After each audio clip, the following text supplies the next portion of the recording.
एक कविता ने लाखों छात्रों को मोटिवेट कर दिया था और वो कविता बोलने वाले कोई और नहीं हमारे शशि शरण सर थे। जगह यहीं था, बच्चे यहीं थे। बस उसका पार्ट 1 जो है आप लोगों ने सुना था कि बन डीएसपी लौटूंगा, बन डीएसपी लौटूंगा।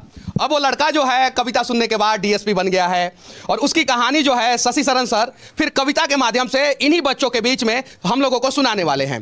एक खामोशी से सुनिएगा इसको और अपने आप से रिलेट करिएगा। हम सब वैसे परिवार से नहीं आते हैं कि हमारे पिताजी बहुत बड़े अधिकारी हैं। हम सब मध्यम वर्गीय परिवार से आते हैं। कुछ किसान के बेटे होंगे, कुछ के पिताजी छोटे मोटे गवर्नमेंट सर्विसेज में होंगे, कुछ क्लर्क होंगे, कुछ लोग किसान होंगे। बहुत सारे किसान के कितने लोग हैं यहाँ पे किसान परिवार से? देखिए बहुत सारे लोग हैं किसान परिवार के। तो मेरा ये कहना है ना कि हर कोई अमीर खानदान से नहीं आते। कितने मुश्किल से यहाँ पैसा देते होंगे ये हम जानते हैं, इसलिए हम लोग इंस्टॉलमेंट में भी फीस लेते हैं। तो मेरा कहना है, मैं उनके लिए सुनाता हूं कि लोग ये सब गांव-गांव से आए हैं पटना। मैं कहता हूं कि आना जाना छोड़ चुके, पर्वों से नाता तोड़ चुके, रखकर पत्थर अपने दिलों पर घर से मुख है मोड़ चुके। किसका दिल करता है यारो घर का सुख चैन गंवाने को, फिर भी घर हम छोड़ आए हैं जीवन सफल बनाने को। नैन में मां के बसता सपना मैं अब काबिल बन जाऊं, कर कर चिंता बूढ़ी हो गई कभी तो खुशियां दिखलाऊं। बाप से मेरे चला न जाता, बाप से मेरे चला न जाता, फिर भी काम को जाता है और मेरा खर्चा भिजवाने को रोज कमा कर लाता है। छत वो घर की टपक रही है, छत वो घर की टपक रही है, अंजुरी में पानी उतर जाएगा। छत वो घर की टपक रही है जिसके नीचे सोते हैं और जब जब बाहर हुआ मेरिट से मुझसे ज्यादा रोते हैं। पता है तुमको, पता है तुमको, पता है रब को मेहनत में मेरे कमी नहीं, और वो जीवन क्या जीवन यारो जिसमें किस्मत से ठनी नहीं। माना चलती कठिन परीक्षा, माना चलती कठिन परीक्षा, मेहनत मेरा हथियार है, गुरुओं से लेकर दीक्षा अर्जुन रण को तैयार है। सब्र का मैया बांध न टूटे, सब्र का मैया बांध न टूटे, गला किस्मत का घोटूंगा, चंद महीने बाकी हैं बस बन डीएसपी लौटूंगा, बस बन डीएसपी।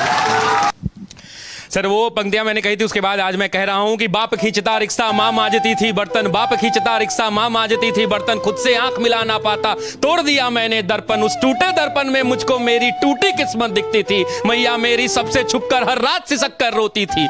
बापू का संघर्ष बड़ा था, जमाने भर से ताना था, बहन आधा पेट थी खाती, भूख नहीं है बहाना था, फटे जेब थे फटे थे कॉलर उनको भी सिलवाना था। बापू को था दर्द बहुत पर रिक्शा खींचने जाना था। कलम के साथ ही रिश्ता था, कलम दिन रात में घिसता था, हाथों में पड़ गए छाले पर जरा नहीं सिसकता था। नैन में तेरे जो सपना था वो हम सब का अपना था और उसको पूरा करने को मुझको तो आग में तपना था। छत जो घर की टपक रही थी उसको भी तो भरना था, जिस कर्म को जन्मा लाल तूने उस कर्म को पूरा करना था। पर वो से नाता तोड़ दिया, घर से भी मुख मोड़ लिया, पत्थर बहुत थे राहों में गिन गिन कर सबको तोड़ दिया। तो मैया को अब बतलाना है सपना उसका साकार हुआ और देख लाल आज उसका वर्दी में तैयार हुआ। तो मां मैं अब तुमको बतला दूं, तो मां मैं अब तुमको बतला दूं, पहले वाली बात नहीं, वो पहले जैसे दिन नहीं और पहले जैसी रात नहीं। अब बहना को कह देना आधा पेट न खाना है और कह देना पिताजी से अब खर्चा नहीं भिजवाना है। न तुझे मांजना है बर्तन न बाबू खींचेगा रिक्शा, देख सब दुख दूर किया पूरी कर दी हर इच्छा, देख सब दुख दूर किया पूरी कर दी हर इच्छा। कठिन तपस्या थी मगर, कठिन तपस्या थी मगर मेहनत मेरा हथियार था, गुरुओं से लेकर दीक्षा तेरा लाल रण को तैयार था। सब्र का मैया बांध न टूटा, मैं गला किस्मत का घोट गया, देख तेरा लाल तुझ तक बन डीएसपी लौट गया। तो इसको बोलते समय और लिखते समय मैंने जाने कितने रातों को मैंने गवाया हमने जी इसके पार्ट 2 के लिए।